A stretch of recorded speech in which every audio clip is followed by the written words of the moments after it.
Jẹ́nẹ́sísì orí kejì láti ẹsẹ̀ kínní títí dé ẹsẹ̀ karùndínlọ́gbọ̀n. Bẹ́ẹ̀ ni a parí ọ̀run òun ayé àti gbogbo ogun wọn. Ní ijọ́ keje Ọlọ́run sì parí iṣẹ́ rẹ̀ tí ó ti ń ṣe. Ó sì sinmi ní ijọ́ keje kúrò nínú iṣẹ́ rẹ̀ gbogbo tí ó ti ń ṣe. Ọlọ́run sì bù sí ijọ́ keje ó sì yà á sí mímọ́, nítorí pé nínú rẹ̀ ni ó sinmi kúrò nínú iṣẹ́ rẹ̀ gbogbo tí ó ti bẹ̀rẹ̀ sí ṣe. Ìtàn ọ̀run òun ayé ni ìwọ̀nyí. Nígbà tí a dá wọn ní ọjọ́ tí Olúwa Ọlọ́run dá ọ̀run òun ayé, àti olúkúlùkù igi ìgbẹ́ kí ó tó wà ní ilẹ̀, àti olúkúlùkù ewéko ìgbẹ́ kí wọn kí ó tó hù. Olúwa Ọlọ́run kò sáà ti rọ̀jò sí ilẹ̀, kò sì sí ènìyàn kan láti ro ilẹ̀. Ṣùgbọ́n ìkùùkuu á tilẹ̀ wá, á sì máa rin ojú ilẹ̀ gbogbo. Olúwa Ọlọ́run sì fi erùpẹ̀ ilẹ̀ mọ ènìyàn, ó sì mí ẹ̀mí ìyè sí ihò imú rẹ̀, ènìyàn sì di alààyè ọkàn.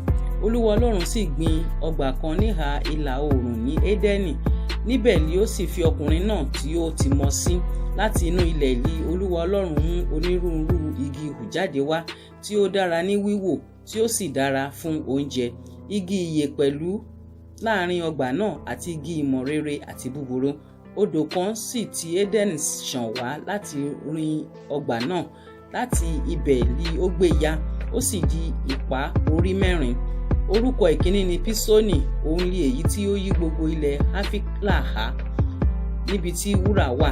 Wúrà ilẹ̀ náà sì dára. Níbẹ̀ ni Bédélíùmù, òjíá wà àti òkúta oníkì. Orúkọ odò kejì sì ni Gíbónì, òun náà ni èyí tí ó yí gbogbo ilẹ̀ Kúṣì ká. Àti orúkọ odò kẹta ni Hídékélì, òun ni èyí tí ń ṣàn lọ sí ìhà ìlà oòrùn Asaria. Àti odò kẹrin ní Éférátì. Olúwa Ọlọ́run sì mú ọkùnrin náà, ó sì fi sínú ọgbà Édẹ́nì láti máa ró, láti máa ṣọ́. Olúwa Ọlọ́run sì fi àṣẹ fún ọkùnrin náà pé, nínú gbogbo igi ọgbà ni kí ìwọ kí ó máa jẹ, ṣùgbọ́n nínú igi ìmọ̀ rere àti búburú ni ìwọ kò gbọdọ̀ jẹ nínú rẹ̀, nítorí pé ní ọjọ́ tí ìwọ bá jẹ nínú rẹ̀, kíkú ni ìwọ yóò kú. Olúwa Ọlọ́run sì wí pé kò dára kí ọkùnrin náà kí ó nìkan máa gbé. Èmi ó ṣe olùrànlọ́wọ́ tí ó dàbí rẹ̀ fún un. Láti inú ilẹ̀ ni Olúwa Ọlọ́run sì ti dá ẹranko ìgbẹ́ gbogbo àti ẹyẹ ojú ọ̀run gbogbo. Ó sì mú wọn tọ̀ Ádámù wá láti wo orúkọ tí yóò sọ wọ́n. Orúkọ tí Ádámù sì sọ olúkúlùkù ẹ̀dá alààyè, òun ni orúkọ rẹ̀. Ádámù sì sọ ẹran ọ̀sìn gbogbo àti ẹyẹ ojú ọ̀run àti ẹranko ìgbẹ́ gbogbo ní orúkọ. Ṣùgbọ́n fún Ádámù a kò rí olùrànlọ́wọ́ tí ó dàbí rẹ̀ fún un. Olúwa Ọlọ́run sì mú ohun èjìká kùn Ádámù, ó sì sùn, ó sì yọ ọ̀kan nínú egungun ìhà rẹ̀, ó sì fi ẹran dí ipò rẹ̀.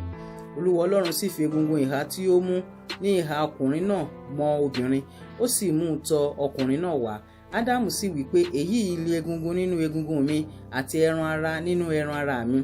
Obìnrin ni a ó máa pè é, nítorí tí a mú jáde láti ara ọkùnrin wá. Nítorí náà ni ọkùnrin yóò ṣe máa fi bàbá òun ìyá rẹ̀ sílẹ̀, tí yóò sì fi ara mọ́ aya rẹ̀, wọn ó sì di ara kan. Àwọn méjèèjì sì wà ní ìhòhò, àti ọkùnrin náà àti obìnrin rẹ̀, wọn kò sì tijú.